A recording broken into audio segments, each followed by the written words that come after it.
Game Clique.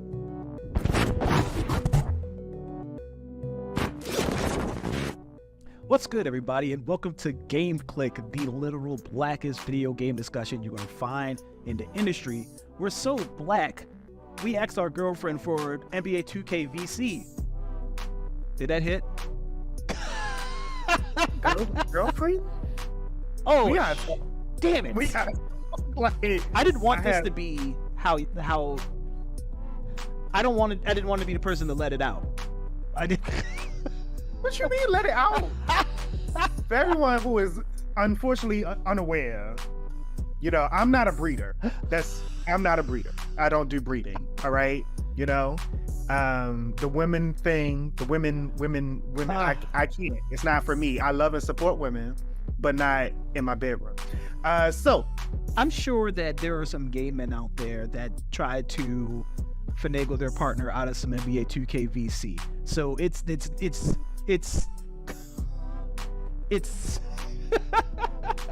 it's not gender neutral. It's everybody. It's a black epidemic. But anyway, welcome to Game Clique, y'all. I'm the CharmCityChamp. I'm joined here by the Duke of Games. Correctamundo. Oh yeah. It's October 3rd. It is October 3rd. It's October 3rd. It's so fetch. And so look, like here at Game Clique, we like to make a sense of community. It's not just myself and Duke that are part of Game Clique. All of you are in the Game Clique as well. And to show that, Duke wants to shout out some of y'all that left some comments on some past YouTube videos. Indeed. Let me I wish I had my glasses. I used to wear glasses, but I was told I wasn't sexy with them back in high school. So I stopped doing it. So I'd rather be blind than be called ugly. It's the real truth. So I'm mad cheap. So I got glasses, but they're legit Ned Flanders frame joints. But I think I could pull it off because I'm a little older. Yeah. But now that I'm older, I was about to say, glasses are sexy now. But back in high school, they was coming for your boy. They was coming just real bad. So listen, first episode. Mm-hmm.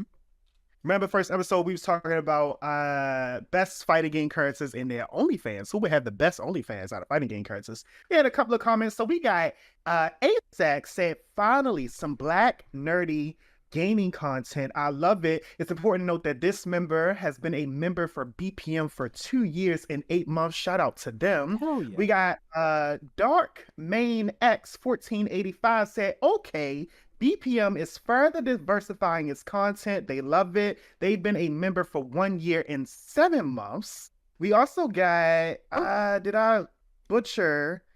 I think I butchered my writing. I wrote this down, my bad. I think it's Gattable of 21st Street. That's good. Said, thanks for the laughs. Are we still talking about the game character now or Bill Cosby? They also left the timestamp. So if you're confused about what you meant, go back to our first video and check the comments. They got the timestamp. It is a laugh, I assure you. Gently. Real quick, on to our second episodes where we talked about black VGAs. We had someone by the name of Howdy Duddle said that the orchestra playing the video game themes hit super hard. This is the best part of the VGAs. I would love an HBCU band rendition of the theme as with Jay Settles or Jay Sets.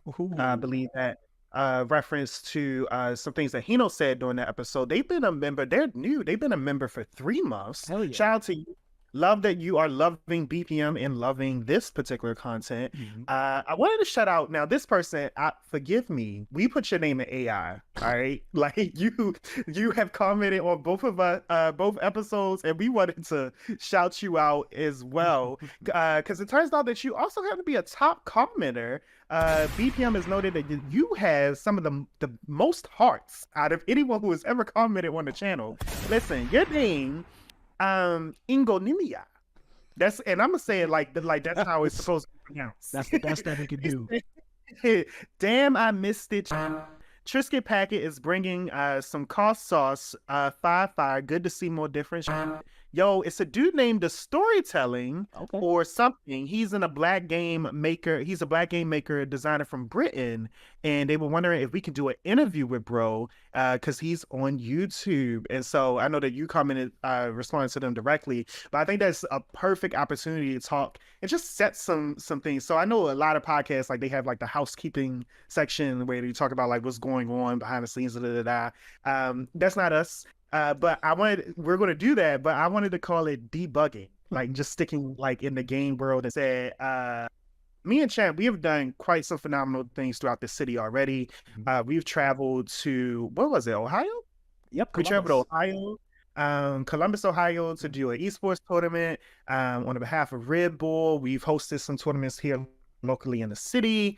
We've done some national competitions and interviews. We had hosted some events and curated some streaming for big gaming corporations coming down to Baltimore.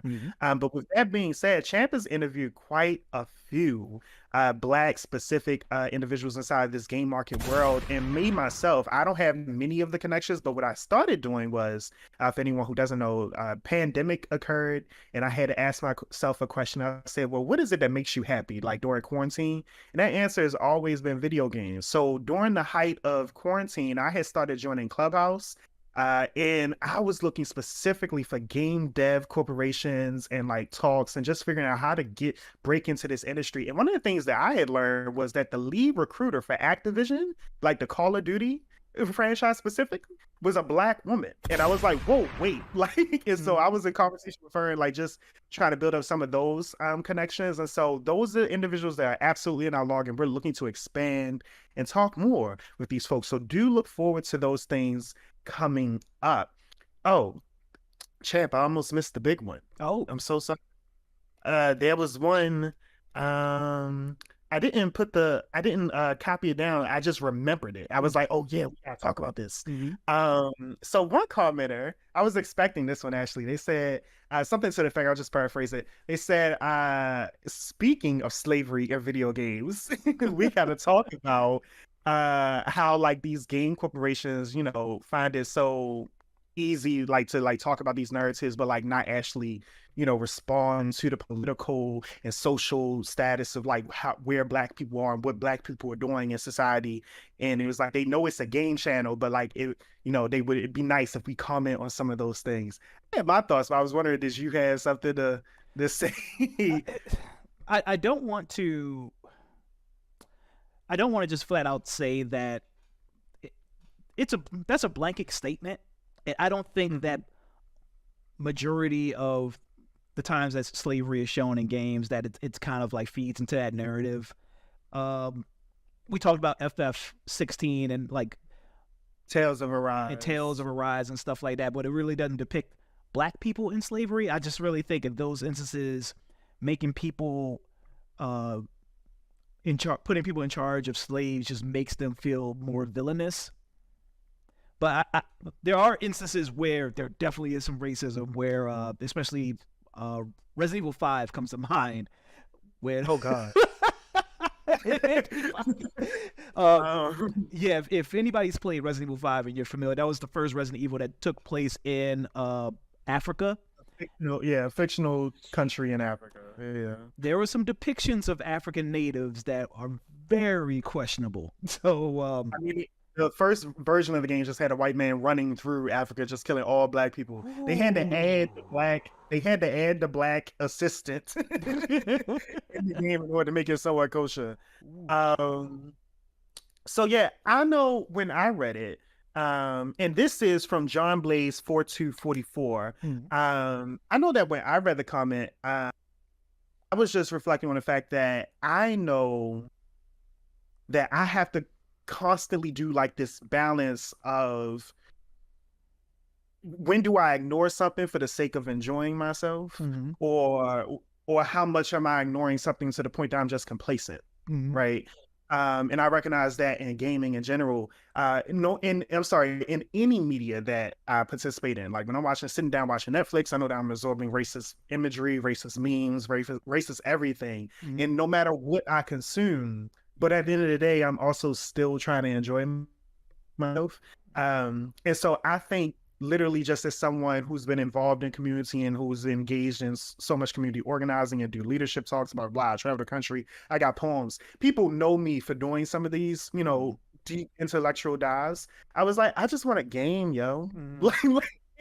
I just want a game. And so I know for a fact that some of these things will come up. In fact, it's going to come up in this episode today because we got to talk about Vocalvania. But Oh my god. uh, it's not going to be a consistent thing during this show. So if you are looking for that analysis on a consistent basis, and I want to shout out John Blaze, they said that they love our content. I want to be very clear. So we love you for loving this content. Just know that if you're looking for that on a more consistent basis, this may not be the channel for you, but still stick around because you love our content anyway. So yeah, I just think there's multiple ways to kind of like combat the disparities that Black people face, especially in the game industry. And I think I just want to focus more so on highlighting the positives and giving people the platform that they desperately need in the game industry versus, you know, focusing on the negative, because, you know, you talk about that week in and week out and it just gets very dark and depressing. And I don't want people to come here for that. I want people to come to be uplifted. Yeah. So as much as possible in the midst of we know it's dark. We know it's white. That's how we gotta fix the language too. Like it's so many damn small intricacies of like the oppression and how it just, and I like, let me just turn on my console, yo. All right. But what are you playing? What's up? So on a brighter note, well, I don't even know if it's brighter. I'm playing Mortal Kombat 1, the most, literally the goriest, darkest game probably to have existed. But I'm playing Mortal Kombat 1. It's the latest in the Mortal Kombat franchise. Came out a couple of weeks ago, and I wanted to spend some time with it before we talked about it because fighting games is a little harder to kind of delve into enough to analyze versus a single player story game where all you got to do is beat the game. Like you really want to like kind of dive into the different modes and stuff like that. That being said, I'm a fan. I really do love MK1. I know there's some hardcore fighting game people in the fighting game community and people who are like hardcore MK fans that are like throwing this thing under the bus, and I totally understand why. Even with my little boogie. So one thing that sticks out to me is the base roster is small. Okay. It is very small, and it is because they want to sell those fighter packs as they come out later on. And Mortal Kombat, as it's gotten further and further past MKX, I think it's really started. The base roster were getting smaller, and the fighter packs were getting bigger and more released more frequently and stuff like that. And this one is just the most egregious. I think it's also has to do with the way they design this game, because the cameos, even though they're not real characters, they still take up so much dev time and like animation and all those things. So it is less of the fighting game roster. Yeesh. Yeah. A lot of people that I've seen who are again deep into MK, they did say this feel wise from the controls and how it plays feels a lot like 11, even though NetherRealm and Ed Boon said that this was going to be like a for real reboot. This does feel like 11, and I know a lot of people didn't really like 11 too much. And Duke, you could probably explain a little more about why you think 11 fell off. So for those who don't know, was an excellent MKX combatant. All right, like if you check my records, if you want to check me out online, it's nasty. All right, and I only played with one character. It was Katana, and I did not sit back and spam fans. I had 50-50 combos, hard resets, breeds, the whole nine. All right, loved MKX because of its speed and its combo potential. When 11 came out, it really took like this slow footsie based combat. And I play Street Fighter games. I enjoy some of them. In fact, I actually just won a Street Fighter 5 tournament just before Street Fighter 6 came out.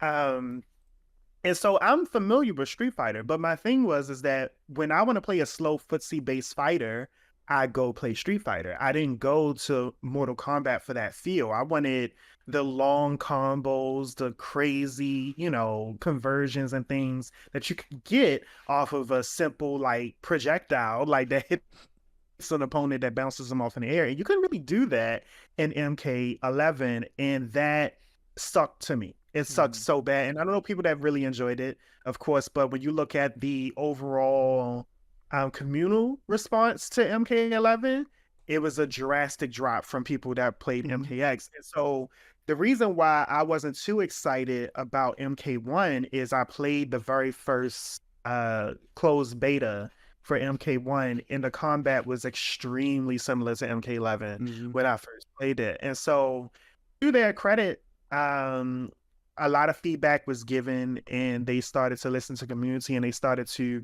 incorporate things in order to make it feel closer to X. And so now MK1 is like this in between ground of MKX and MK11.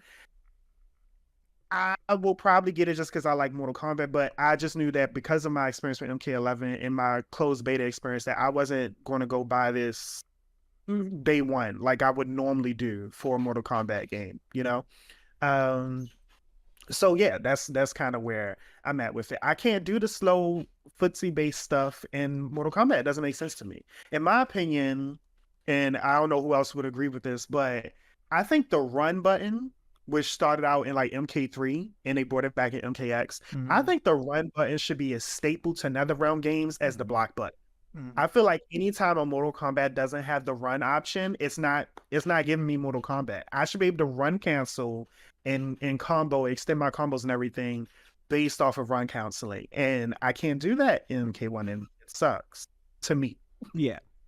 Yeah, no, I understand that. But again, from the point of view of like somebody who's super cash, doesn't really I'm super cash. Never gonna find me in a tournament ever. Lies. I think it's really good. I've been having fun with it. When I pick up fighting games, is mainly to play either like to have for when friends come over or to play the solo content. And MK1, that is a part where I think MK1 vastly improved over MK11. MK11 had its story mode, which was really good, very nice length. But outside of that, its solo content was ass. It was the towers, if you liked running that back a lot, which not me. And they had the crypt, which was the sole way to unlock cosmetics and different fatalities and stuff like that. And the crypt was so boring. It was literally just a walking sim. You just walked around, you unlocked chests, and it was so dumb. So the crypt's not in MK1. It's been replaced with Invasion. With loot box. Well, yes. It's been replaced with loot box. It is. So wait. So there are loot boxes in one, but you don't use real money to open them. You use in-game currency that you unlock by fighting or playing a story mode. Blah blah blah.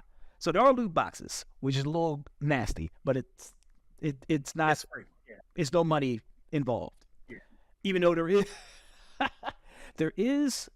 It's not microtransactions per se, but there is a currency in the game that you use real money to unlock. There's no other way to get it other than to spend money. And that currency is the only way to get premium cosmetics.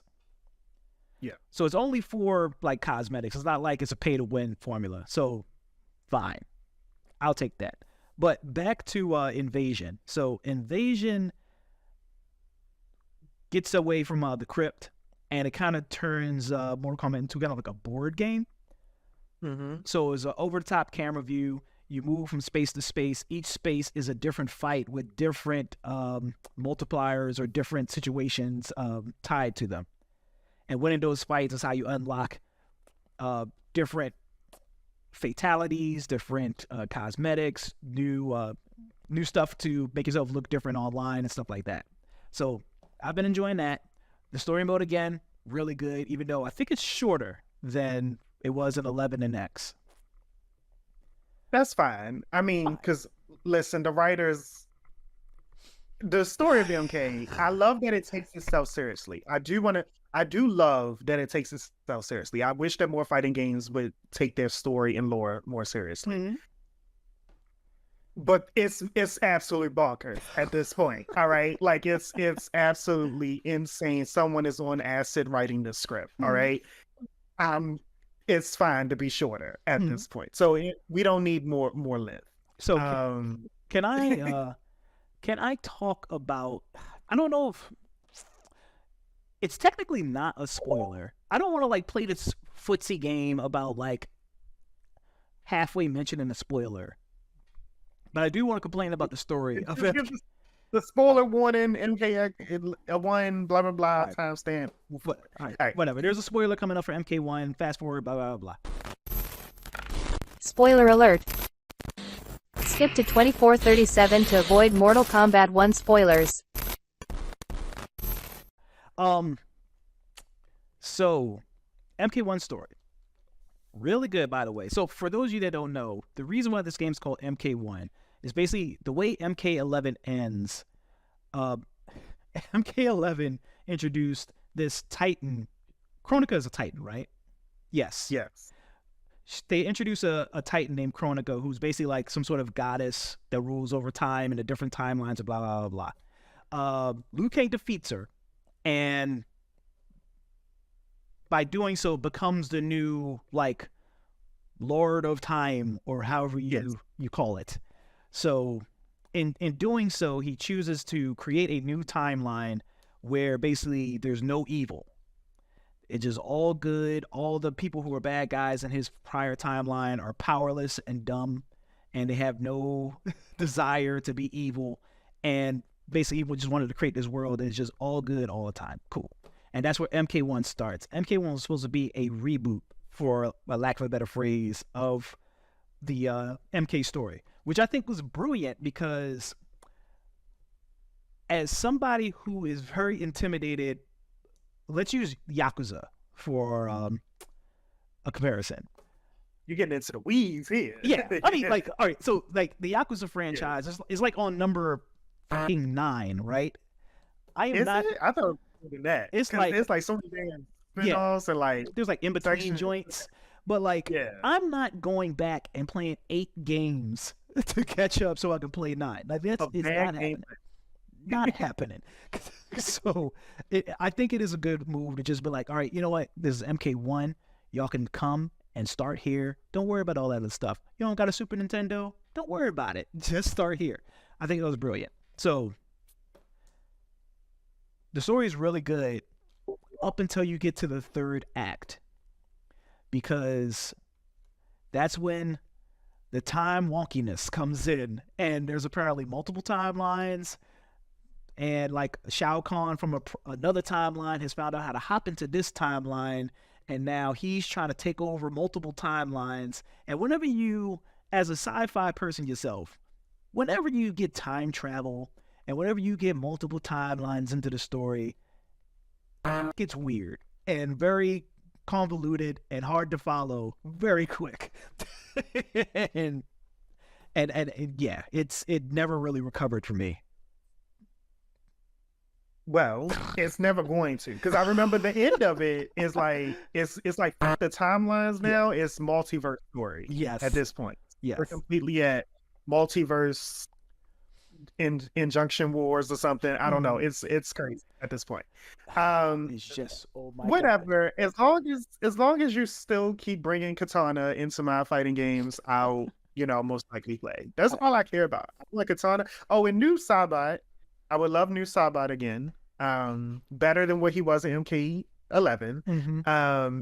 And I'm tired of them doing my boy Cyrax dirty. Like, why is he assist and DLC, and just give me Cyrax and give me the black skin for him again, because that was high 889. So that, just leave it there. That's what I need from my Mortal Kombat.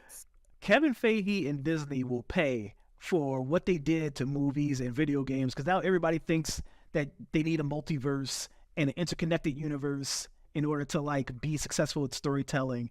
Did you see the review for Loki season 2? Yes. I don't believe it.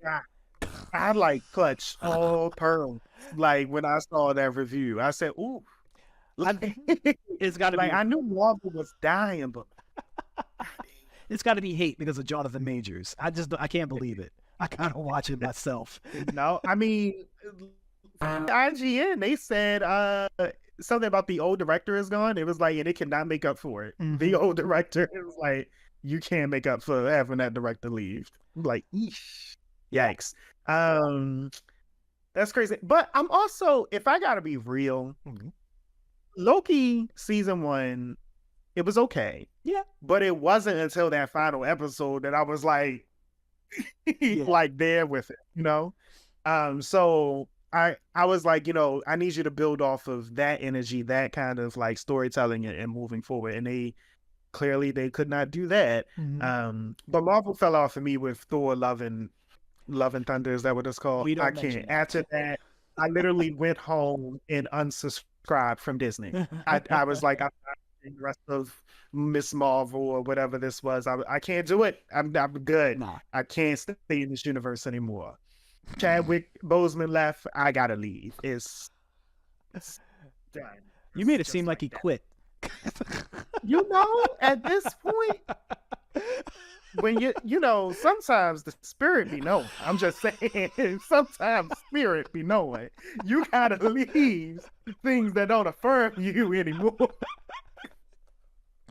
Much love to Chadwick Boseman. I've always loved him and his work, but I'm just saying,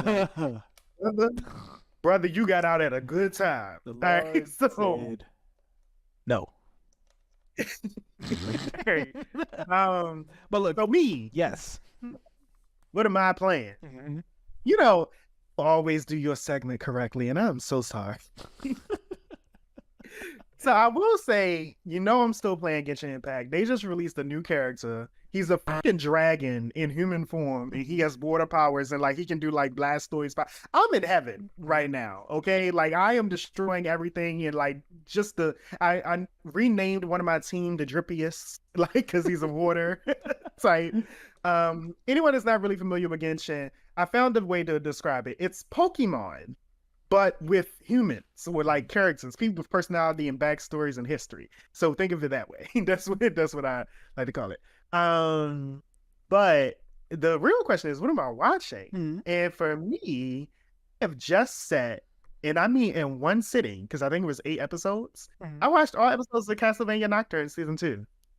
All right, so just in one sitting. How are you? It's this joint starts off so good. Like Castlevania, the first iteration of Castlevania was kind of like a slow burn. Yeah.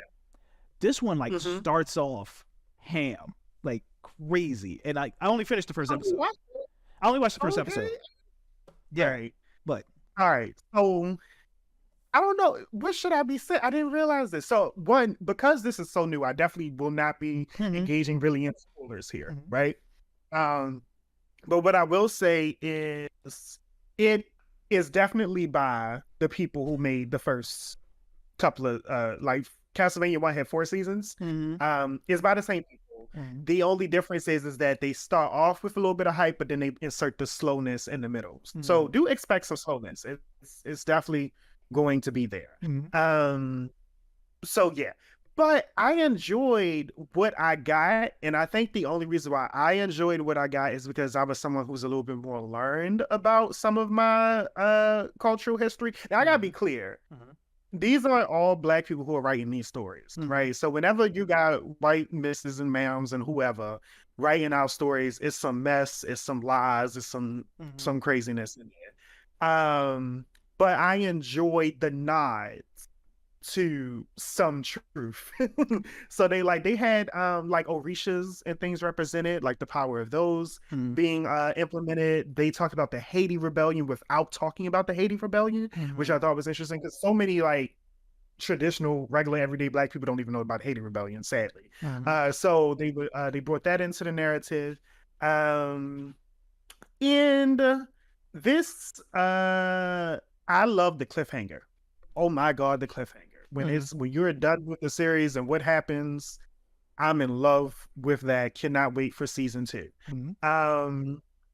Yeah, so I mean, I don't know what else to say. I think it's good. I don't think it's amazing. I think it's like an 8 out of 10. That's where I see it at right now. Mhm.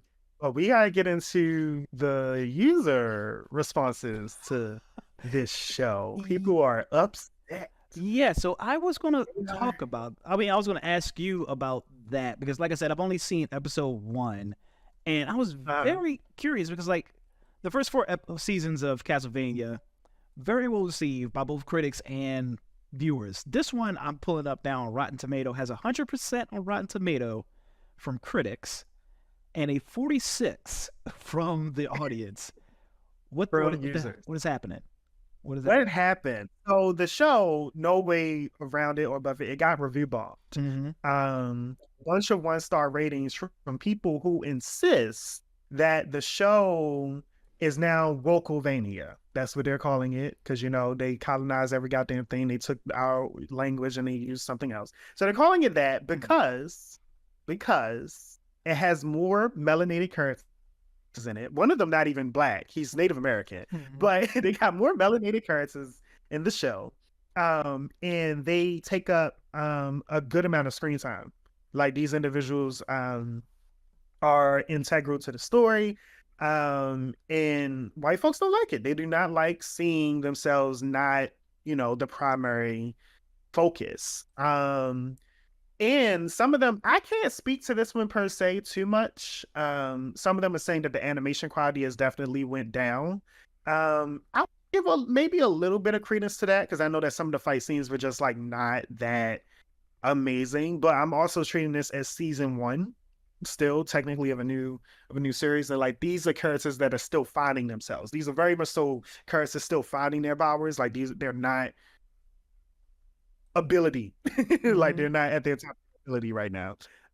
So I treat it as that. And then what's interesting is a lot of people are mentioning that the narrative is completely changed and it doesn't make any sense and it has nothing to do with the original Castlevania lore. There's no Dracula.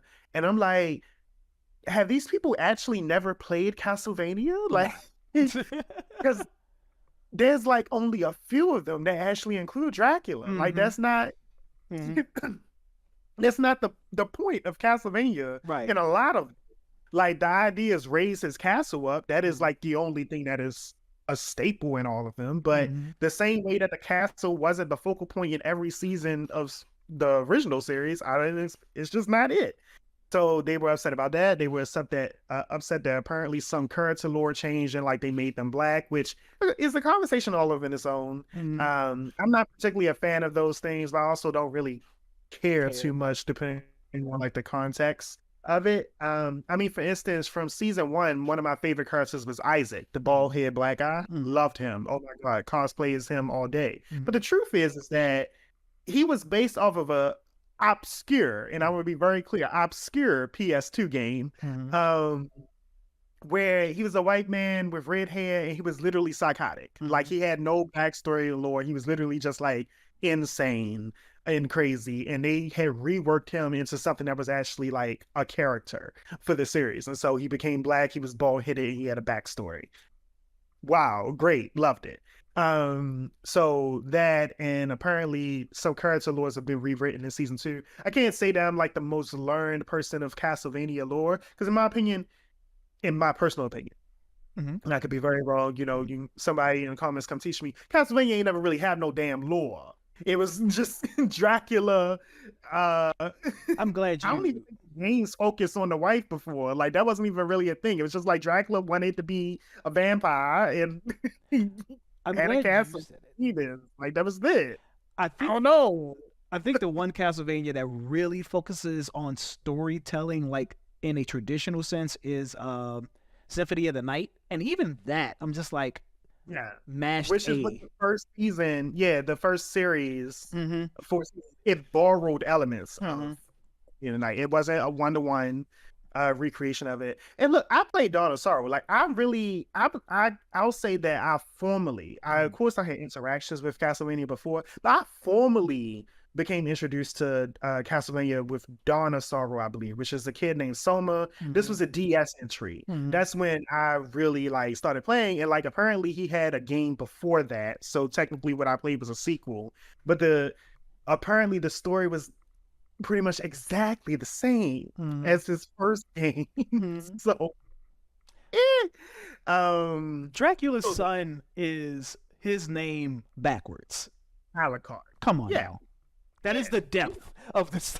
That is the depth of thought that Konami put into the story of freaking Castlevania when they were making these games. Like, let's be real. Like, I want to be clear because this is also the reason why the first Castlevania game that was on PS3, I believe, Lords of Shadow. This is why this series was considered like so amazing because it actually gave story and background and character before Lords of Shadow 2 came out and completely all the goodwill that came out. But if you have the time and the patience, it plays very similar to like one of the I'll say PS2 era God of Wars.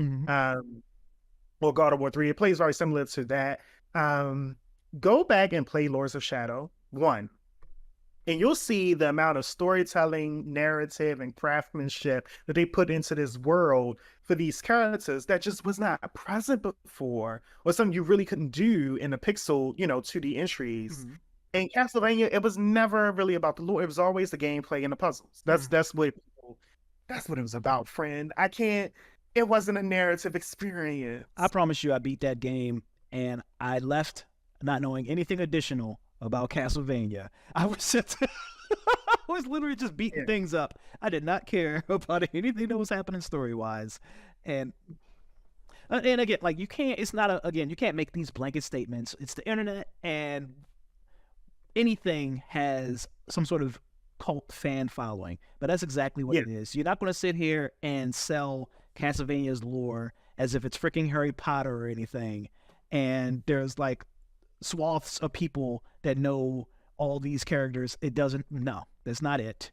Y'all are just so I want to be very clear that it's that and traditional old racism. Like, so that's the crux of it. And like I can't sit here and like try to argue with people who are racist like they're logical, because racism is illogical. That's the whole point of it. Last thing I wanted to tidbit on, and we ain't even got to discuss this, it's just something I noticed for years now, but it shows up in this series as well. But anytime like like these white writers decide to go into like Black people's history and like talk about our trauma and like, try to actually give us a point, and, make Black people actually have like their quote unquote woke moments, they always give us interracial love, and some white partner or whoever's spiritual component. It's stupid. It's all the same. It's literally the same formula every single time. I'll never forget. This is a completely random moment. I'll finish here. I was watching 13 Reasons Why binge. I was all up in it. It was there for me. But there was one character by the name of Jessica, who she's Black, right? But her character was never Black. Like nothing about her character was Black, other than her skin, for like 2 seasons, and then randomly in the 3rd season they wanted to like give her like some racial talking points, and I was like, girl, this is out of character for you. Like, this is not, girl, you've been having sex with nothing with white men throughout this entire show, and like you just like there's nothing here that talks about your unique Black experience. Like, you just don't have it. You can't even, all of your friends are white. You can't even talk about the political talking points. It's just not your thing, yo. So I just find that hilarious. But again, it's like when we're watching these things, like we rarely take into account who's in the writing room. And me, it's just like, I know who's in the writing room, and it's like, I don't take an offense to it, because I'm like, I know the game. I know what's up. Yeah. No, I totally agree with you. And I think we touched on it a little bit last episode, where we were talking about how like just putting Black people in games and in media is just not good enough until we kind of have that resurgence of Black people behind the scenes as well. Black publishers, Black developers, Black writers, things like that. Or it's really just literally color swapping. But right. My biggest fear is we'll push for the representation, but we're talking about video game format. And I'm like, we'll push for the representation. I was like, but I don't want these people in control of my narrative.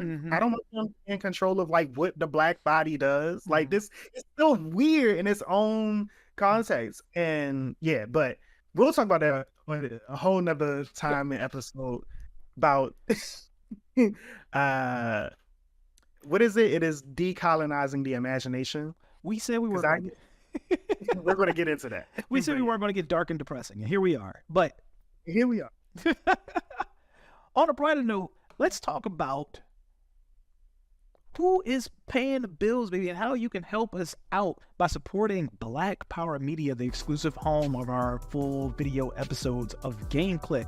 Black Power Media is a Black radical independent media project who seek to challenge the narrative about Black politics and the Black condition with shows like Game Click, I Mix What I Like, Remix Morning Show, and other future programming will deliver the news and information our community and others need to break through today's mainstream propaganda machine.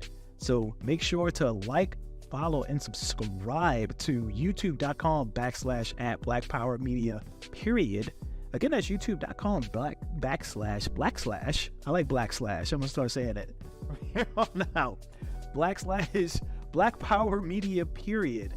And if you want to support even further, even more, go to patreon.com /Black Power Media for as little as $1 a month. You can support shows like Game Click and other things like that and get some exclusive perks.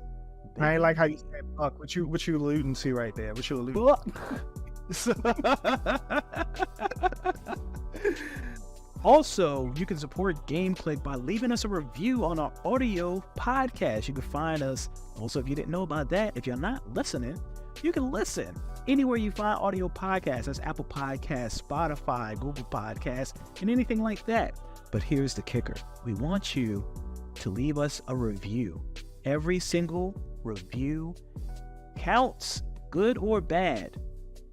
But don't be mean, please. If you leave a review between now and October 19th, and make sure you leave a way to contact you, whether it be your Twitter handle, Instagram. Matter. I mean, you got a whole nother Ziddle, Top. Whatever social media handle, don't leave your phone number, please. That's probably not smart. But leave whatever your social media handle you want to leave in your review. We're going to randomize, pick one winner. That person on October 20th is going to win a digital copy of Spider-Man 2 on PS5, baby. I just want y'all to know that we didn't talk about this beforehand. And where my copy at? It's on Duke. So yeah, go ahead. Go leave a review on any leave a review on any podcast platform. Leave your social media handle on there. We pick one winner. You're gonna get Spider-Man 2 on launch day. Don't pre-order it because you might get it that way. Any last words, Duke, before we take this break? You trash. That's it right there. You trash. But please, chat. Tell people how they can stay up with us personally. We have our own social media. We got the Instagram. We got a Twitter. We got a TikTok. Listen, you know it's awkward. This is my read for y'all specifically right now. All right. So you know that we are new to the Black Power Media channel, and we are loving all the love and support that we get currently so far. And we got a good amount of views and a good amount of likes on our particular videos, and we only hope to see that increase in the future based on how much work we put into this. But listen, we got like 15 followers on Instagram. Can you help us? Can you? If it's not like our network growth on YouTube does not match our growth on social media. I didn't want to sound desperate. If you're hearing this, help! It is awkward, okay? Get hundreds of views on your content, and the people who follow you is day in them, literally. So our Instagram, our Twitter, our TikTok, you can find all of that under Real Game Click. Yep. In the future going forward. You'll see our promo ads and the opportunity as far as whenever we're getting ready to upload new content. And the last thing is that once we have solidified our exact dates of when we're uploading, we'll have an ongoing schedule. But just know in the future that every time you see that the video is being uploaded to Premiere Live, Champ and I will be live in the comments during those times. So it is a live watch with you all. We'll be reacting with you. It's a great time. Get some popcorn. Much love. The veil has been lifted. We're here live talking to you now. What's up? What was the name you said that you couldn't say? Nemagodia? Ingonomia. What's up, Ingonomia? I'm sorry. We'll be back, y'all. Yeah.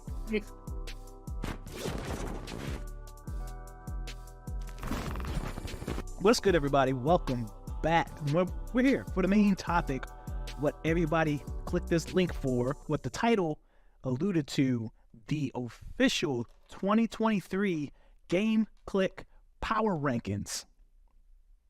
Clap it up, get hype. I don't know if y'all know what that means, but I'm hot.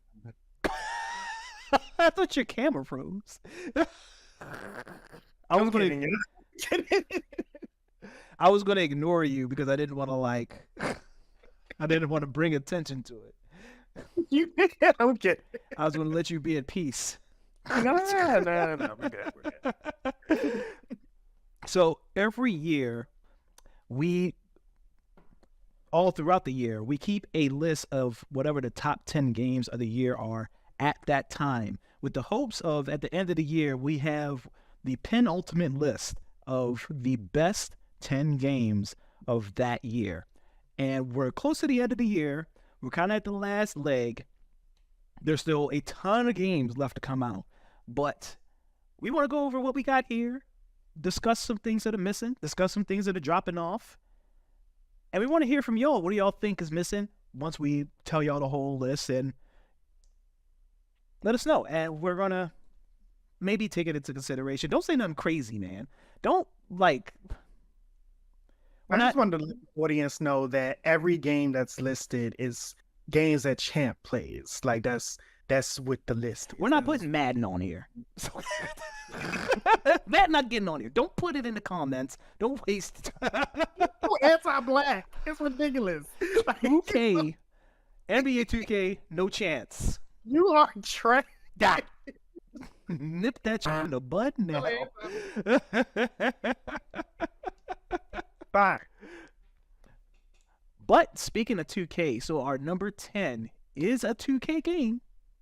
It is the only sports game on the, let me make sure before I say that. It is the only sports game on the list. And I use the term sport very generously. WWE 2K23 is our number 10. Duke, you're a giant fan of WWE.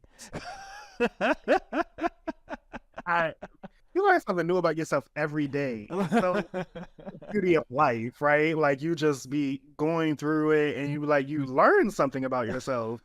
So, like I just did, apparently. So, I'll keep this a little brief because, as we alluded to, there are a couple of big hitters coming up this month and before the end of the year. WWE's not going to be long for this world on this list. So let's give it its flowers this episode. That's really why I kind of wanted to do it. WWE 2K. Who's going to cover this year? John Cena. Like John Cena. John Cena again? John Cena again. Okay. Right. I had to think hard because you can't see him. I was going to say, you want to cover? How do you cover? I was like, damn, it was a blank cover. But I like 2K23. He's not wrestling. He wrestling again? He did come back because of the writer and actor strike. He was like, "Ooh, You gotta make that bag. I get I'm it. not doing anything right now." Get it. Hey. But so 2K, this has been a annual release, and we normally poo poo on those here, as I just did with NBA 2K. But I think WWE 2K23 did a lot in regards to adding substantial content, because these annual releases and these annual, I'm dead serious. Look. I'm gonna. Sir, you go to actual wedding. I said wedding wrestling competitions. Like you go, like you be at the arena. in the audience. You have the signs. But that shit. Okay, so I'm being for real. Like, one day I'm gonna sit you down and we're gonna play some 2K, and I'm gonna show you. Look, because there's a lot of this might make you a fan. So there's a story mode that's normally in 2K, or at least it has been for the past couple of years. And you create a wrestler, and you kind of build them up from rookie all the way until they become champion. So this one kind of turned that into a RPG where you're going through the story and you're making choices, and the story branches off based on the choices you make, which is very deep for what you expect out of a single player mode in a sports game, right? Not only that, there are two separate stories if you're a male wrestler or if you're a female wrestler. So there's two completely separate, different stories. I played through them both, and I can vouch that it's not just a gender swap. They're two completely separate from beginning to end, how they're told, and they're actually pretty well told. There is some cheese, but there's got to be some cheese with your pro wrestling. It's just that it's a byproduct. It's what you expect. That there was a supernatural man that was like calling out lightning. I'm talking about the Undertaker. Oh, okay. Like that was a thing that was happening in wrestling, and him and his brother. Real, yeah, it was really real. All right, his brother was really from hell. All right, don't take away my childhood memories like this. So that's what I'm saying. There is that cheese there, but that's ingrained. Really a fat man in a thong. He was real. He was there. So you got those two story modes. Then you have a John Cena showcase mode, which is another story mode, sort of, where... So showcase mode started maybe like 5-ish years ago, where they picked a legendary wrestler and you would play through significant matches in their real life career, and you kind of had to reenact the matches the way they happen in real life. So they flipped it on its head in this one, where instead of playing as a legendary wrestler, you play as the wrestler who beat them. So instead of playing his iconic matches, you're playing these iconic losses that John Cena had. And you have to take control of the opponent and make sure that John Cena loses. And it's really good. It's a good way to shake things up. It really gets weird when you get to the end, because then 2K kind of like took it and went on its own. What else? There's a lot. The online community is good. There's a lot of match types. The roster is gigantic. It's like 120 people in there. The Creator Wrestler Suite is super detailed. How many gigs is it? Probably a lot. It's definitely over 100. I think that's a safe bet. Yikes. Yeah. I just miss when the games, like, they had like huge rosters like that, but it was still like 10 gigs. I miss those days. I miss it. I miss it so much. I'm trying to Google it to see if oh, nope. So PS5 version is 71 gigs. Okay. Yeah, that's not too bad. Not horrible, right? Yeah. Yeah. I'm a really big fan. I think even if you're not, even obviously these games are made for wrestling fans, right? But I think even if you take that out of the equation, this is a very good video game. And it's going to break my heart when we have to kick it off its list for Spider-Man 2. But goodbye, WW. It is what it is. Listen, I really did used to be a fan, and you gotten to know me over the years. Like, it's true. I used to be a big fan of wrestling. It's a good time to come back. I don't know about that. I'm good. I think I found everything that I needed in wrestling, and I'm good now. So, Number 9. This one's a little lesser known game, but I really do like it. So, lesser known because the console one, say it costs the same amount of money as a PS5, and you can't play it without also having PS5. That's why it's a little lesser known. So VR is still in its infancy, right? Yes. Still very young. PlayStation is still like kind of dipping its toes in. It's not really showing too much commitment. So they dropped the PSVR 2 March. Yes. And like you said, the PSVR 2 was what, $500? essentially. And you also What? need the PS5. Yeah, I think it was like $550. I don't know. Yeah. And So- you can't play it without a PS5. You can't play it without a PS5. But anyway, And then you gotta buy the game. so, somebody is. This is another game that's not going to be on the list very long, apparently. I was just really expressing to the audience why it's so lesser known. So, Other than Champ, because Champ got money. This is why he offering Spider-Man 2. my wife has money, so I can spend what little money I bring Trash. on stuff that I like. But so the PSVR 2, which is what came out earlier this year, it was kind of plagued by critics for just having a bunch of games that were ported from the Oculus and ported from PC VR. So PlayStation had to fight those allegations by dropping some of the exclusives for their headset. And one of these is called Synapse. It's a first-person shooter VR experience that also throws in telekinetic powers. And I think that's what really separates this from any other VR experience, because anybody who's played VR before, 80% of those games are shooters for reasons, right? But just throwing in the telekinetic powers really changes the game. So Synapse is what's called a roguelike. So by that, it means like you go through, you're expected to die before you beat the game. You could beat the game in like 2-ish hours if you're really good. So you play through the game, you die, but you come back with the currency that you earned. You use that to get stronger, and you kind of beat your head against the wall until you break through. And that gameplay loop, along with how well the telekinetic powers feel in VR, along with how high fidelity the graphics are, really make this game shine. I'm a big fan. I think PlayStation really dropped the ball in regards to like its marketing, because I think this game could have been like a headset seller. And yeah, man, Synapse. All right. Well, Put One $1,000 aside. $1,030 because you need to buy the game. try to move, man. Try to move. Like, my lease is up at the end of January, damn it. Like, it's, this is prime saving time. Hey, Number it'll happen. number 8. So number 8 I felt weird about because it's technically an old game, but it's a remaster.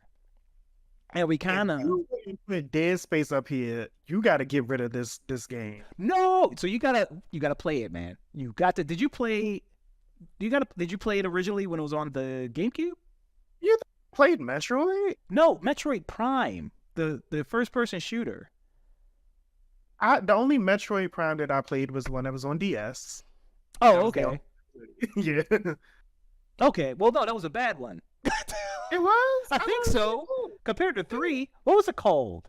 Hold on. I don't remember. You could turn into a cannonball and use the bottom touchscreen to roll around. You can do. You have described literally every Metroid game ever existed. Yes. Metroid Prime Hunters. Yeah, that Yeah. was the name of it. That's Yeah. yeah. Name of it. No, man, this is a remaster of the first Metroid Prime that was on the GameCube. And the reason why I felt the need to put it on here, because I think the remaster on this title is a misnomer. This feels more like a remake in the sense that this is one of the best looking games on the Switch that I think I've played. It looks very good. I don't What think does it do new, champ? Hmm? What does it do new? Huh? I said, what does it do new, champ? Because that was the criteria for why you said Dead Space, the phenomenal remake, which actually did new things, couldn't be on the power rank. It looked good. Go. Y'all understand? I was getting ready to say something extremely homophobic. Let's get to Which would have been mad ironic. Listen, take it off this list, champ. So, okay. Disney, Mhm. literally remodeled the game so that way it could be a seamless experience and it's no longer mission based. Mm-hmm. You can walk from the beginning of the ship to the end of the ship and back Mm-hmm. if you so choose. They added new lighting systems, new Mhm. sound systems, Mhm. new scares, Mm-hmm. right? Mhm. Better ammo and skill tree management Mhm. in the game. Mm-hmm. And you said that it's an old game, it's Mhm. not doing enough. And you're telling me that a Switch game, Mm-hmm. which literally does nothing but upgrade the graphics and that's it, Mm-hmm. is a placement on the Power Rankings? Can you roll up in a ball in Dead Space? Case closed. I can. You really say something extremely pro homo. It's not close. Take this off the damn list. I'm not playing with you. I'm not playing. Take this off the list. It does a lot. They did add new things because it does take advantage of the some of the Switches, the unique parts that the Switch has versus the GameCube and the Wii. So for those of you that don't know, this game came out on the GameCube originally. It was then ported to the Wii, and that Wii version added motion controls. So those motion controls from the Wii came over on the Switch, but it also has the native controls from the GameCube, which needed to be changed because the GameCube did not have traditionally two thumbsticks. And that was a big gripe for a lot of people because the GameCube didn't have a second thumbstick. It was called like the C stick. And it wasn't used as a right thumbstick in like most games. So they changed the control scheme around so that now it controls like a traditional first-person shooter. And that really, for lack of a better phrase, changed the game. They gave Isaac voice acting. He didn't have voice acting originally. And they gave him voice acting in this remake. When you shoot stuff really close, right? And when you shoot stuff in Metroid really close, you can see Samus's. Y'all see how biased this shit is? You This is can ridiculous. see Samus's face. It looked good. Okay, so let me. This is so trash. This is how I'm gonna concede. They added side quests. This is in how I'm gonna Disney. concede. They added side quests. This is how I'm gonna concede. Let's take Synapse off because nobody's gonna spend $1,030, and we could put Dead Space I'd on. rather take off. That's so rude. Why are we I'd taking rather off take off Metroid? Metroid Why? because Synapse is a new IP and it did something new that you enjoy. Because it's a Sony IP. Sony? Yes, it's a Sony. It's an exclusive to the PlayStation VR. Oh, I thought you said Stony. I was said, like, wait. I said I because was like, damn, like I said because it's a Sony IP. it's after the recording. Now, damn, like Because it's a Sony IP. You're being. I know. I see what you're doing. I see it. I didn't even know it was a Sony IP. I knew it was on the PSVR. That's not who I am. Look, That Metroid Prime Remaster. So like this is a slippery slope now. It's a slippery slope because now we're putting remakes, we're putting remasters. Where does it stop? you didn't stop it at Metroid Prime clearly. like so that's all I'm saying. But we say I'm just pointing out the hypocrisy. There's All another right? That's remake on here too. There's another Clearly. remake on it. clearly. We can discuss But shuffling that the was list. like vastly different. Vastly. Number 7 on the list is the one of the only 2 Xbox exclusives on this list. Well, Xbox console exclusive. Oh, Wow. but no, didn't know they indulged in that. Didn't know. Wow. Hi-Fi Rush. Business strategy. Both are published by Bethesda. Hi-Fi Rush is actually developed by Tango Works. They're the people who made Evil Within. Mm-hmm. Hi-Fi Rush is, and I actually like Duke. I think you would like Hi-Fi Rush because you are a big. It reminds me, the gameplay I saw looks like a platinum game. That's where I was going. Okay, That's where I was going. Very. Gameplay I saw it looks like a platinum. So I would love to play that. Yeah, very action fighter, kind of like Devil May Cry, kind of like Bayonetta. The spin to it is that it also blends in rhythm game mechanics with it. So you could totally, within your right, go through it, just mash buttons, beat things up, and still have a good time. But if you want to get stronger, and if you want to really build up your combos, you have to hit and do all actions to the beat of the song that's playing. I'm getting sad. Why? No, so it was years ago at this point, but I shared it with you. There was actually a black video game developer who was doing something very similar in the game. I am familiar. It was like, so I was just saying I'm getting sad. I'm like, damn, like they beat him to the punch. Yeah. Yeah, unfortunately, even though I think that his game, not as familiar because the stuff I've seen is just kind of like raw prototype from him. Yeah, it's not complete in any sense of the word because he was still like, it was like his college project or something. Yeah, so I really don't know enough to know how similar this is outside of the rhythm-based combat. But Sword of Symphony is the name of it. Mm-hmm. The rhythm-based combat is mad good. It feels so satisfying to nail stuff on time. It's not generous in regards to the window to hit things on beat. Like, if you don't got no rhythm, it's going to be a rough go. But they do a lot. They do a lot to help the rhythm impaired. The main character's white. White people can't have rhythm? You know damn well they don't. There's some white people. Adam Levine, I think. I think Adam Levine has rhythm. I don't know. I don't know. Eminem, maybe? Does Eminem have rhythm? Robin Thicke?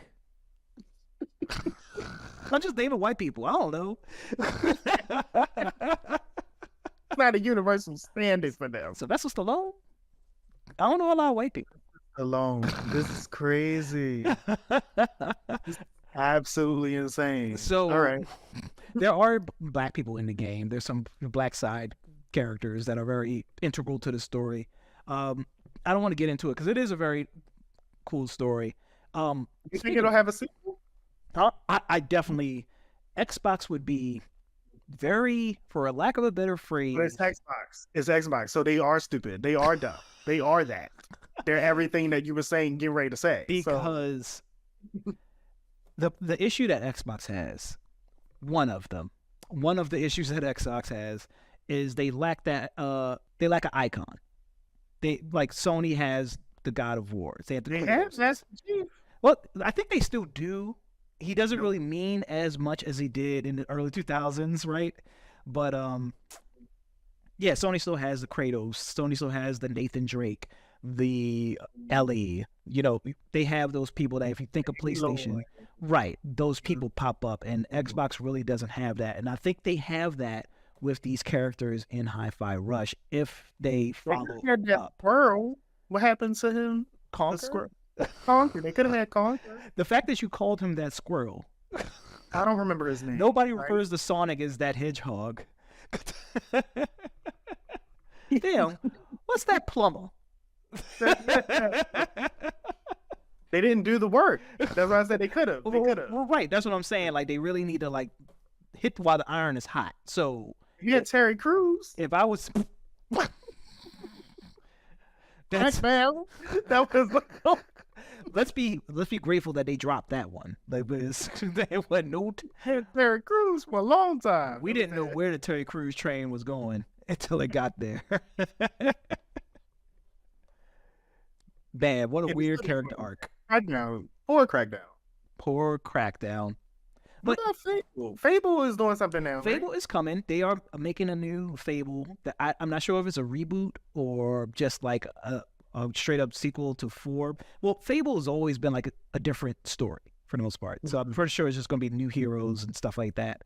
But yeah, Fable's coming. But again, like Fable has the issue where the hero is you. It's not like there is a Mario. There is not a Sonic. It's just you. It's the same thing that Cyberpunk runs into. That's when it's got to do things like what Final Fantasy does. Like, you got to have like a staple character or something. So it's like, give us a Chocobo or give us a Seed or something. Like, give us something that sits with Fable.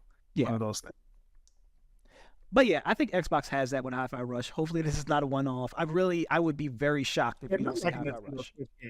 I'm surprised Nintendo ain't spiked this up. I'm just being honest. Well, it's something perfect for Nintendo. So when Xbox purchased Bethesda, this just happened. They inherited it basically. So this was already something that Tango Works was working on, and I don't know if this was like a byproduct of them not having faith in it, but I don't know if you remember, it just got shadow dropped in January. There was no marketing, there was no hype. They just kind of like did this press conference, and it was like, it's available. It's on Game Pass. Go play. If this thing wasn't on Game Pass, it would have just been sent out to slaughter. Because I don't think you would have convinced a lot of people to buy this just off of the whim. Right. But it could, y'all. Go play it. If you don't have Game Pass, it's on Steam. I don't know how much it costs, but it's worth it. Fun game. In case you get Game Pass on PC now, though, isn't that like one of the beautiful things? So yeah, so check that out. Game Pass. I mean, yeah. Don't do it. Number 6. This was higher, but me and Duke kind of cooled off on it. Diablo 4. It can go away. Wow. Please. It can go away. Please. It is died. Please indulge us on this spicy ass take. Oh, I'm not the only one who feels this way. I mean, if you check the users and like who's like playing the game, like it's completely dropped off. Like everyone that was really into this game, they just don't have a reason to be anymore. It was really, how do I say this without being cruel? So what I think happened is the developers of Diablo 4, they relied heavily on some archaic game design decisions as far as things that have worked in the past for previous Diablo games. Specifically things like the seasonal occurrences, as far as like every time a new season happens, then you have to restart essentially your entire process, level up and get some things. They had some extremely low drop rates for like good gear. They level gated you quite a bit in some things. And a lot of those archaic design decisions made it into the game. Listen, they made it into a game where they also offered a new thing, which was open world light MMO. And what that meant is that anytime that you were moving across the world, you could run into other players, which is a more modern, slight quote unquote, a more modern approach to this gaming type. And so when trying to merge those two things together, just did not work. It made the game actually tedious to play. It was like, why am I doing all of this work discovering this whole map, doing these missions just for every couple of months for a lot of my progress to be completely reset, for me to have to do it again. And also when I'm doing it again, I'm not getting a lot of new experiences. Because the new seasons, like they would do things where it's like, oh, now you can get gems that would drop that would have powers on it, which is taken straight out of Path of Exile, to be clear. Let's be very clear. Gems would drop that would have powers on it, and then you could put those in the gear. So now you can have like 2 powers on your gear pieces, but the powers were like severely underwhelming, and they also did a patch nerf, overall nerf just before the new season had came out, which nerfed like everyone's builds. And they did some work to like try to like rewind and like give us some of that power back, but the damage was already done. And everything that they're doing just seems uninteresting, and it's a major cash grab in the shop. Shop's trash. I could definitely it is a major, like they got this their version of a battle pass plus the shop far as buying things. And what what is interesting to me, and I don't know if I talked about it before in here, but it's like Path of Exile's shop, which is a free-to-play dungeon crawling game. What is it? Top-down action ARPG. What I like about their shop is that it seems like the purchases are more meaningful as far as the cosmetic standpoint, because it's like I could change the color of my abilities. Like if I wanted to have green lightning, I could. I could buy like new portal cosmetics.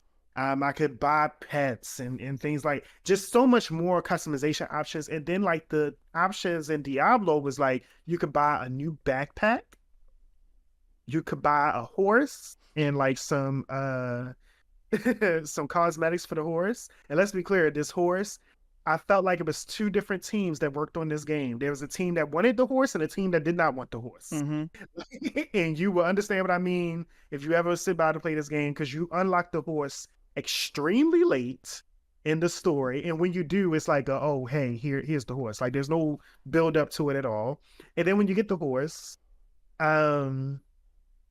they have a lot of different barriers in the open world which prevent you from using the horse. If you ever get off your horse for any reason, like for instance to jump across a cliff, which you have to do sometimes, or climb up a ladder, then there's a cooldown to get back on the horse, even though the cooldown does not exist if you are in town. So it's like this is not a system requirement. It's just like I intentionally just don't want you to have a convenient gaming experience.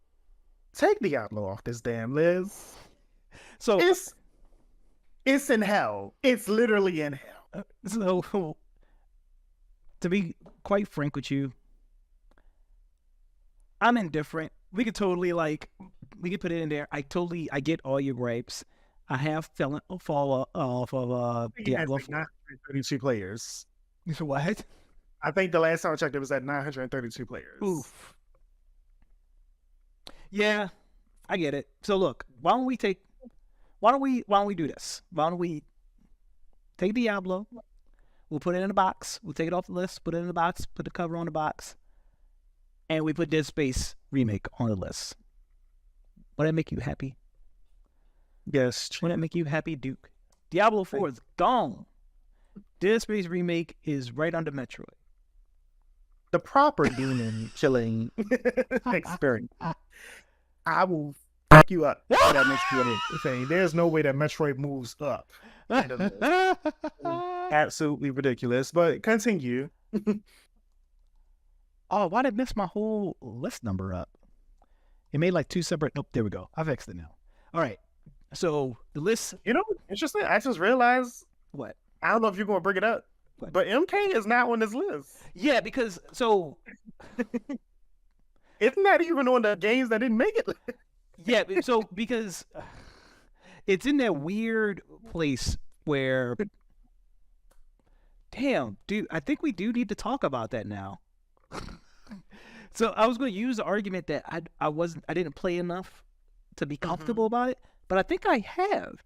I think I think we can put it on the list for real, and it does deserve to be on this list. Okay. So okay. Yeah. So it's better than WWE. Clearly. Like, whoa.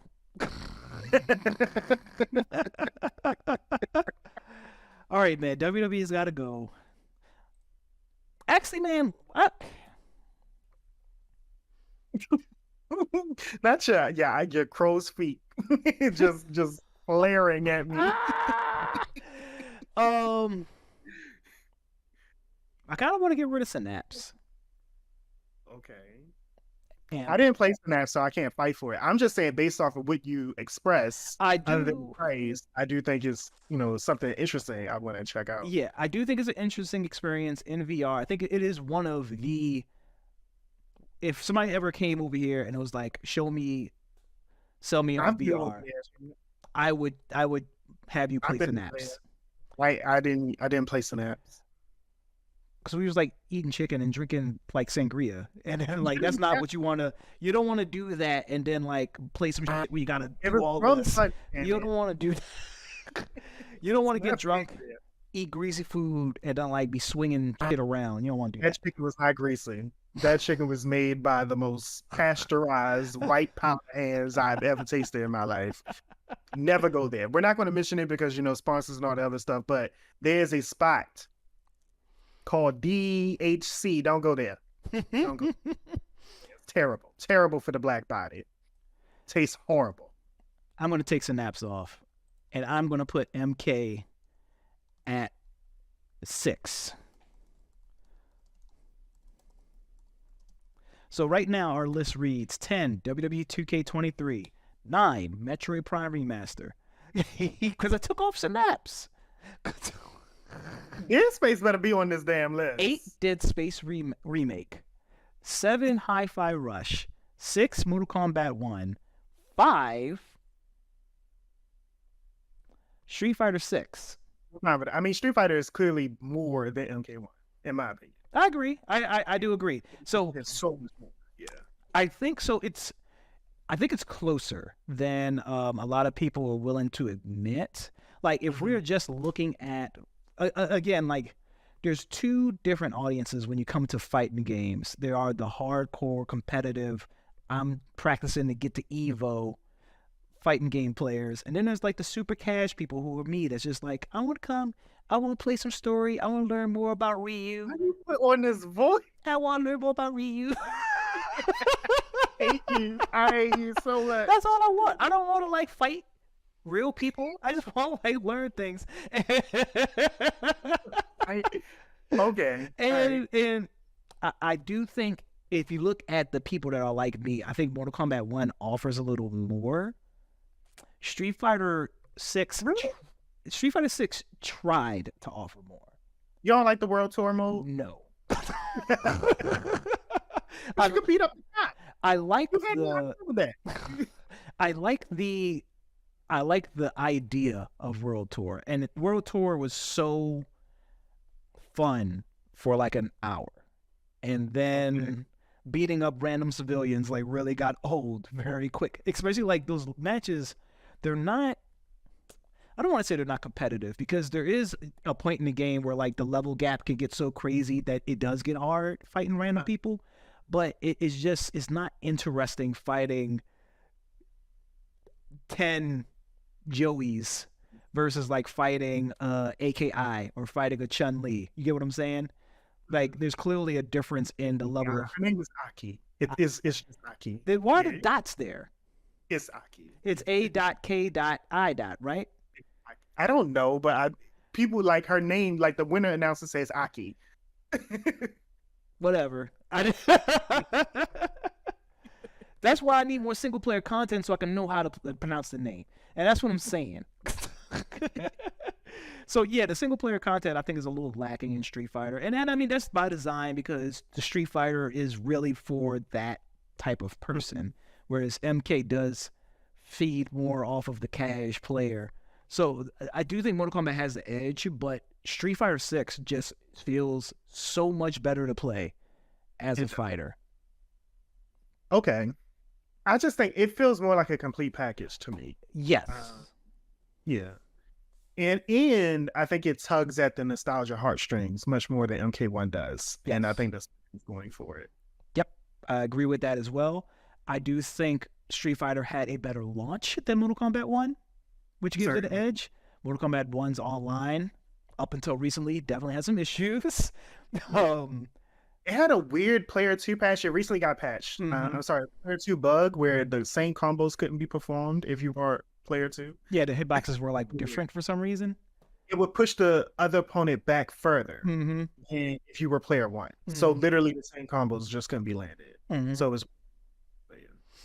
But yeah, for those like very minute things, I do think Street Fighter 6 has the edge. And then there's also the Switch version of it. Yeah, we definitely got to ding it for that. That was just like, what are you doing? What are you doing? This could have waited. Like, it's perfectly acceptable to like have the Switch version be delayed a little bit. It doesn't have to be day and date with everybody else. It's also perfectly acceptable to just not release it. Switch people. It's also perfectly acceptable to just not release it, because Switch is not a capable gaming system. I stand by it. Smash Brothers runs on a Switch.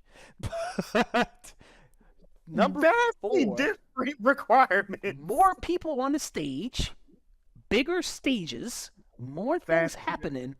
fidelity. That takes Vastly different. zoom in on the Super Smash Brothers Ultimate asset of Mario. You can count the threads in that Mario's overalls. I'm telling you, it's. We can save that for another episode. Number 4, Resident Evil 4 remake. Did you just have to put it there because it was 4, like 4? It's like, well, is that what you went for? I'm just curious. I'm just like subconsciously like always like meta like that. This is just my brain just works like that. Resident Evil 4 is arguably, a lot of people would say some people say is the best game ever made. You might gotta go higher because the way people are praising that Separate Ways expansion, I've they heard. see it as like its own game. I haven't played it yet, so it's a little. So in the original Resident Evil 4, Ada Wong always had that separate side story, but it was included. So it being like paid DLC kind of feels a little weird. Oh wow, you one of them? I'm like, okay, it's just $10. All right, but listen. Let's be very clear. The original Resident Evil 4 did not include the Separate Ways expansion. It had a separate mode for Ada, but she was not in her red dress outfit, and it was not the Separate Ways campaign that we became familiar with. It was this own little standalone thing, and she was literally like only in the island or something. It was literally just only her in the island. That was on the GameCube. The Separate Ways expansion was worked on and released for the PS2. The only way that GameCube players could get access to the Separate Ways campaign was to buy the entire game over again. Right. So that is the start. So Separate Ways became an included expansion for those games going forward. However, the Separate Ways that just came out as far as the DLC for Resident Evil 4 is using a completely separate engine that requires more development time, dev time, and all those other things. They added new voice lines. There are new areas that are not even in the original Resident Evil 4 remake campaign. And the expansion's like, what, $7? Get over it. Are you like, do you work for Capcom? You want us paid for a PSVR. Are you Leon Kennedy? Plus $30 for Synapse. What you is don't get a fucking about paying $7. What is happening right now? It's like 10 or 12. It's probably more than that, but I think it's like $10 to $12. I'm just saying that in the long skin, mind you, I am a gotcha gamer player. You know, they do get some of my paycheck. Help me. Do it. You an industry plant.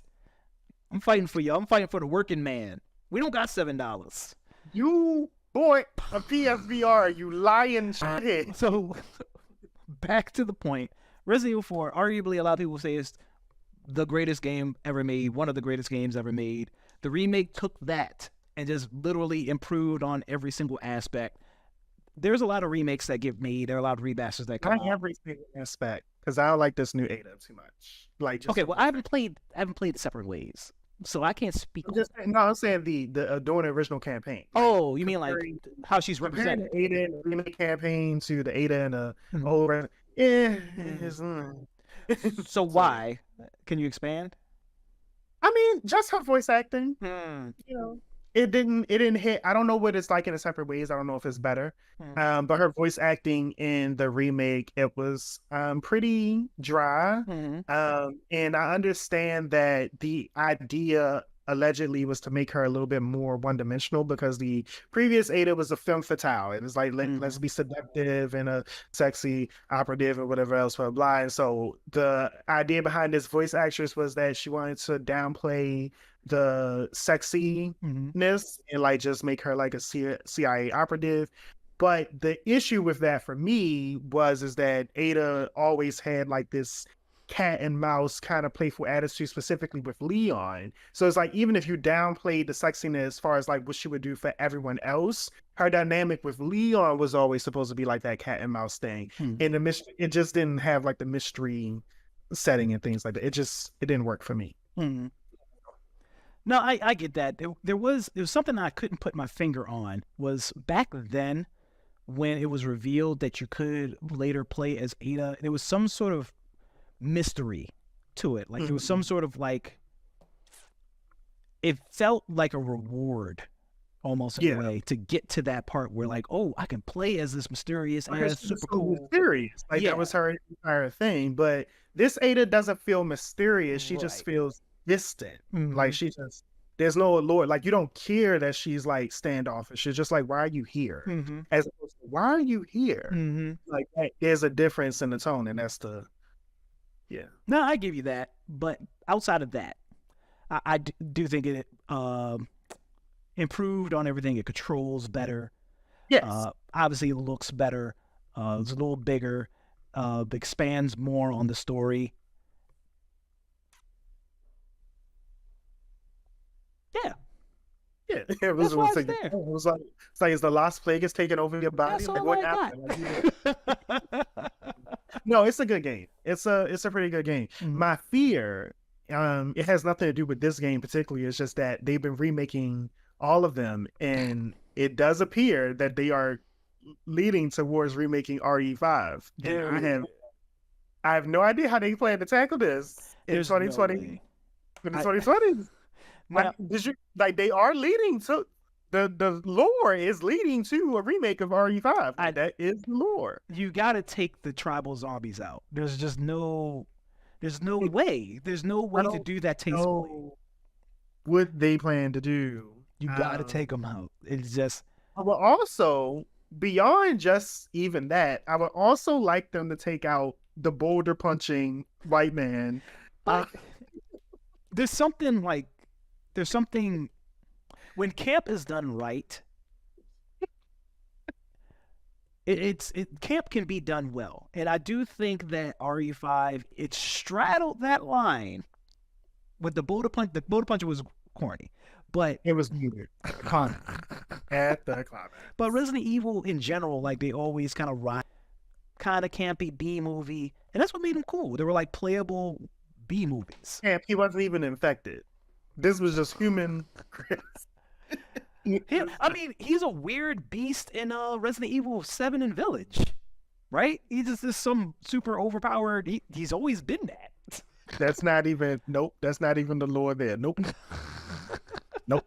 You're setting the audience up for failure. That's not even. That's big. He's just a big dude.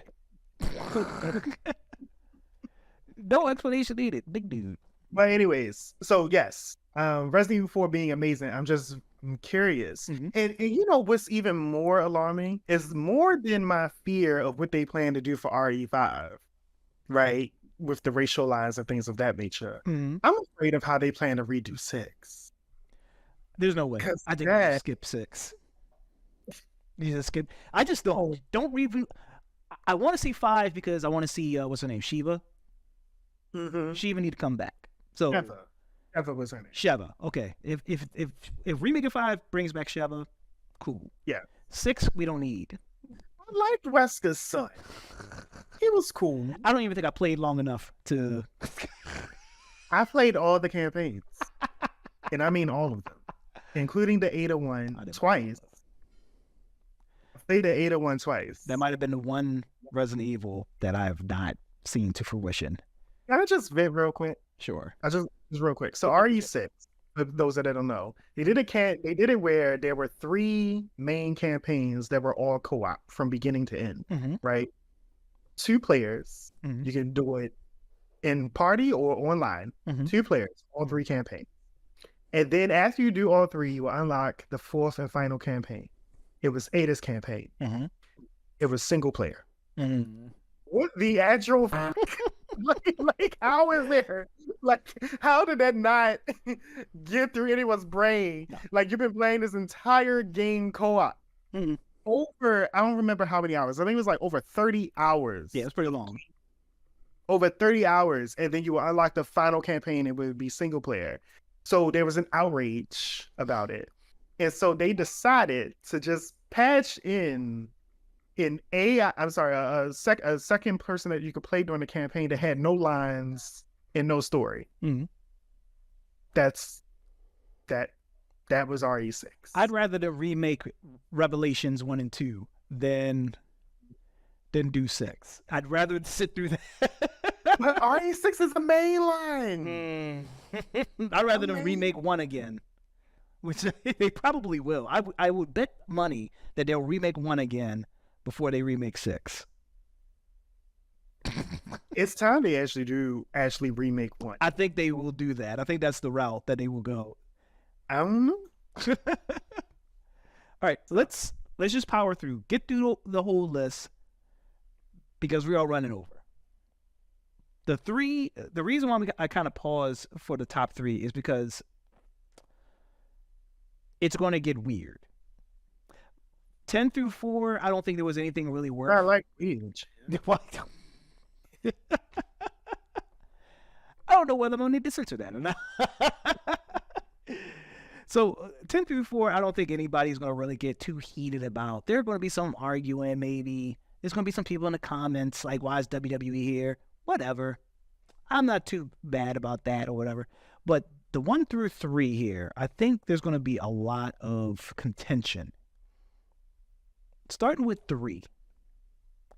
The only other Xbox exclusive on the list, Starfield. And you're already like, I have nothing to put in.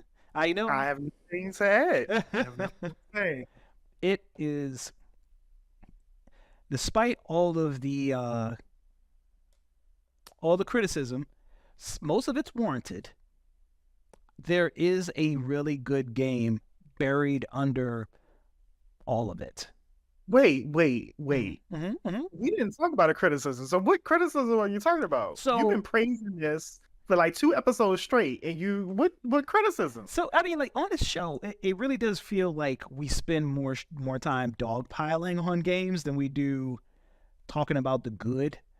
And so I do try to like lean away from it, but so on the internet, because that's like a good source of. He's such a positive. Trying. He was positivity. On the internet and on Twitter, because that's a good source of information. There's a lot of people. There are a lot of people there who are complaining about how broken up the game feels. So the game does kind of falter in its lack of seamlessness. So it's a big game, but it's not an open world. There's a lot of big sandboxes interconnected. So in No Man's Sky, you can, and I hate comparing this game to No Man's Sky because that's what everybody does, and it feels like a basement level conversation. But in No Man's Sky, you can start on a planet, get in your ship, lift off, go into space, fly through space, get to another planet, land, get out, seamless. In Starfield, you're on a planet, you want to get to another planet, you gotta pause, open up a map, go zoom out into space, pick the planet you want to chart to, and kind of like just fast travel. So the whole game, a lot of it is just navigating menus and fast traveling from point to point. So in that sense, is that a little bummer? Yeah, but I think even Kingdom Hearts 2 had it where you could get in your helmet ship and fly to the zone and things. Damn. But yeah, it's like it's a bummer. But I think more people have taken it to heart because so many people seen this game and automatically assumed, oh, this is just No Man's Sky made by Bethesda. And it turned out that this game wasn't that, and a lot of people are disappointed by that. But they're disappointed by the expectations that they themselves set. I don't think there's any official marketing that promised anything like that. So if you go into that not expecting that, it's a good time. The menu thing doesn't bum me out as much as it does everybody else. Okay. So that's the biggest issue? That is the biggest issue with that everybody else has. And it does have like that Bethesda jank that a lot of the Bethesda games do have. Like there are some weird glitches you'll bump into here and there. There was one time I was like having some serious, like very grounded, somber conversation with somebody, and then some NPCs literally just walking in between the two of us. Oh, yeah, that's what I'm saying. It's just like but like we've come to know it, and yeah, I get it. It runs on a PS. I mean, well, no, it doesn't run on PS5. It runs on a Series X. I didn't mean that as a slight, but it runs on a Series X. It runs on PC. You expect that next gen polish, but I don't know. Skyrim had. 76? Is it better than what? Fallout Absolutely. Absolutely. I mean, to be fair, they're completely different games in the sense that like Fallout 76 is a MMO or is trying to be an MMO, and this game is like something different. And Starfield is actually developed. Wow. It is way more. It did launch in a more completed state than Fallout 76. I'll definitely say that. I will definitely say it is. This is the most complete launch that a mainline Bethesda RPG has had. Is the bar low? Maybe. It's not giving me. But anyway, I have a really good time. I think Bethesda is masterful when it comes to like designing side quests and designing story and branching story and characters, and I think all of that really shines in Starfield. I think the gunplay is surprisingly good in Starfield for a company that normally doesn't focus on that. Okay. Yeah. What would you say the gunplay is like? Is it like Mass Effect? Yeah. Yeah, I'll say it's close to Mass Effect, because Mass Effect wasn't like, it still wasn't, there are shooters better than Mass Effect, right? That's not what Mass Effect was trying to be. But it was serviceable for what Mass Effect was trying to do. Yeah. I would say Starfield is in line with that. Okay. And I do think Starfield is open enough for people that want to role play, like people that want to like jump into a game and kind of want to create their own story and be their own person and not even pay attention to the mainline story, and they just want to be space cowboys or space drug dealers or space what other things people want to be in space. I know the likelihood of us getting it is low, but I was just like a sequel to Deathloop. I'm a big Deathloop defender. I love Deathloop. It was as someone who didn't expect to like the game, I really loved it. I Love really Deathloop, but I know a lot of people did not like that game. Every time we get a black main character, it's just got to be in a bad game. Doesn't it? Bad game. Every time. He's so fucking cool, too. He's such a cool dude. Now, well, Starfield's 3. Mm-hmm. Number 2, so my 1 and 2, I really like fight. I stay up late at night and sleep because I don't know whether they're in the right order or not yet. 2 is Legend of Zelda Tears of the Kingdom. Mm-hmm. Anybody who knows me is like, no way you would put a Zelda game at 2 and not at 1. And we're going to get why it's not 1 right now. So Tears of the Kingdom came out, the long-awaited sequel to Breath of the Wild, which is normally weird for this franchise because Zelda direct sequels are very few and far between. I think they did it with Majora's Mask. They did it for the original Legend of Zelda, but it really doesn't happen. But Breath of the Wild, transformative, really changed the way a lot of open world games were made. And Tears of my number 1 game currently. You what? Inspired my number 1 game currently. Yeah, exactly. Really like changed game development, and I think it's really cool to focus on those type of games that really like change how people look at making games. Mm-hmm. And because of that, Tears of the Kingdom had some very big shoes to fill. And I think they did a good job by introducing the new crafting mechanics. Mm-hmm. The ultra, are you familiar with it? Like the Ultra Hand? I am. I saw that people were making their own computers. I saw that people made balls and private parts. I've seen, but no, literally, like someone made a working computer inside of the game. I thought you was about to say literally somebody made working balls, which they did. They did. They did that too.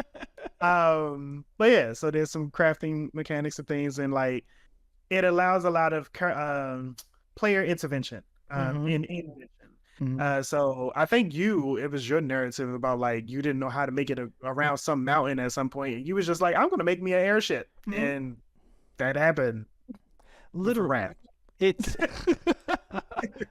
it's not too many game devs that are comfortable enough to put a mechanic in a game knowing that this is going to break my game. This is going to make players not play the way I intend them to play it. It's going to make people solve puzzles in a manner that I don't want them to solve them. And the thing is, like, this team doesn't care. Force walking mode, so you can listen to the dialogue. Exactly. These people don't care. They want you to break the game. They want you to have fun by any means necessary. You see like a castle far in the distance and you don't know how to get there, freaking build a tank and break through the wall. And like people have literally done that. I've seen people make like B-52 stealth bombers in this medieval game and just run through bosses. I think it's so cool. I wouldn't have skill at this game now. I mean, yeah, would love to see that. I think it's probably. I wouldn't be shocked if there's still a big community that are still playing this game. I don't have still a big community playing Bloodborne, so absolutely. I know I spent like 110 hours in it, so I know people personally that were upwards to 200, 300. So yeah, man, it's so good. It definitely meets Breath of the Wild standards. I don't think it surpasses it. And it's only in the shadows of currently the number one, which is Baldur's Gate 3. It's only there because of the Druid. Part of the reason. It's the reason why that alone got it to 5. Trash. But again, like we were talking about with Tears of the Kingdom, where we got to give a game its due when it changes the way people look at how to make games. And it's still too early to say because this game just came out. But I do think 3 years, 4 years from now, we're going to see some games come out that really do take a lot of inspiration for how Baldur's Gate 3 was developed. This game really changed my expectation for player choice. This game is very open. So for people who don't know, Baldur's Gate 3 is very much inspired by Dungeons and Dragons. It very much takes not only from the lore, but the way the gameplay is structured and how you kind of go through and solve problems and solve puzzles and things of that nature. And one of the reasons I've never played Dungeons and Dragons. Let's get that out the way. My nerddom doesn't get that high. Like, this is like people who played Dungeons and Dragons. I'm like, right there. I'm gonna say, you better bring that shit right there. No, I'm like a strong breeze away from being a dungeon master. But I know I'm very far. Not there. Not in the same time zone. Not there. The people that I know who play it, they love it because you can really, the world is yours in regards to how you want to fight things, how you want to solve puzzles, how you want to get out of situations, things of that nature. And this game replicates that so well. It is so insane. So I'm gonna paint some scenarios just to kind of prove my point. And these aren't spoilers because none of these things that I'm bringing up have anything to do with the main story. These are just like happenstances that happened to me while I was playing the game. So I'm walking, and there is a spell that you can have where you can talk to animals. And I happen to have activated that for something that happened very recently, right before I got to this point. So I'm walking, and I didn't realize that the spell was still active. And I bumped into a squirrel. Car? No, not in the car. I was just walking. But the squirrel literally just said some slick shit to me. In passing, I did not start the conversation. I don't remember what exactly he said, but it was, I would imagine, the medieval version of Something about my mother. And you could choose to ignore the squirrel. You could choose to like talk back to the squirrel. I chose to punt the squirrel. So you could just this. So for this thing that like could have never even happened, the only reason it happened is because I happen to be a person who had this spell that could talk to animals, and I just happened to have it on at that point in time. I got this whole played out, voice acted, because the game's fully voice acted, experience that was extremely fleshed out and has nothing to do with the story. And you get those types of things like all the way through what is probably over 100-hour. I was about to ask, how do you know that you weren't like that 0.001% chance player that randomly ran into the one squirrel that was still coded to be able to interact with this thing, even though it wasn't part of the main quest? Yeah. Like, and it's just it's so many experiences like that. And that's what I'm saying. Like, it's not just when you'll see some games where you'll bump into side stuff and you could tell it's side stuff because it doesn't have the same kind of thought put into it and the same quality as like the main game. Everything here has that level of detail and kind of like love put into it. I was walking through a village, looting the village. There was a barn with doors shut. I decided to go into the barn to try to loot it, and it's these two like ogres. of course, you know, this is what you're here for. 5 stars. And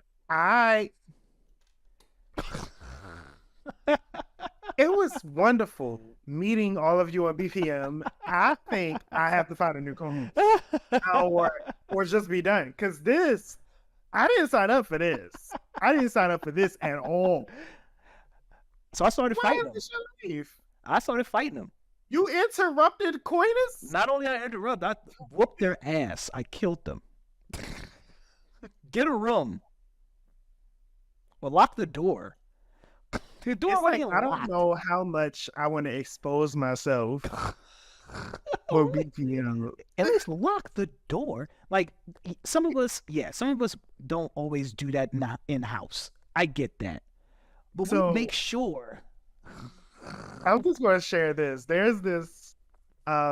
It's funny because it's like I'm talking to you about this because I can't believe like this is your life and your story, or whatever else. But there's this thing that I've watched a couple of times now Mm-hmm. with some trolls for Goblin Cave. I think that's what it's called. What? All right, I'm done. If you know it, you know it. If you don't, be blessed. It's this thing. I'm afraid to Google it. I don't want to piss off my. I don't think you should do that, Chad. I don't want to piss off my NSA agent. Whoever's like monitoring me, I don't want to do I don't that. think you should do it. I don't think you should do it. But anyway, to my point, it's so many feelings like that where like I don't want to say it feels like you're breaking the game, because obviously the devs put some thought into all these interactions that are happening because they're all fully voice acted, they're all like fully scripted and stuff like that. But to the manner that is so much of this content that it legit feels like you are role playing in a world that's just fully fleshed out.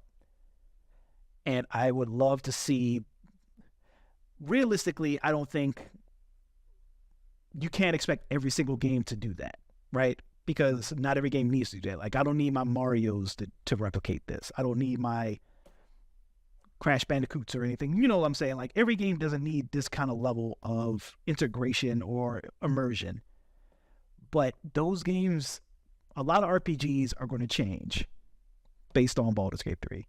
I guarantee you. Even though a lot of them are going to fail in the process. Absolutely. Read your pocketbooks. Wait for some reviews. Please. It's going to be the same thing all over again that happened with Destiny and Bungie. There's going to be a lot of clones and a lot of failures. But anyway, that's the list. I'll run down again. 10, WWE 2K23. 9, Metroid Prime Remaster. 8, Dead Space Remake. 7, Hi-Fi Rush. 6, Mortal Kombat 1. 5, Street Fighter 6. 4 Resident Evil 4, 3 Starfield, 2 Legend of Zelda Tears of the Kingdom, 1 Baldur's Gate 3. WWE lives to fight another day. Somehow.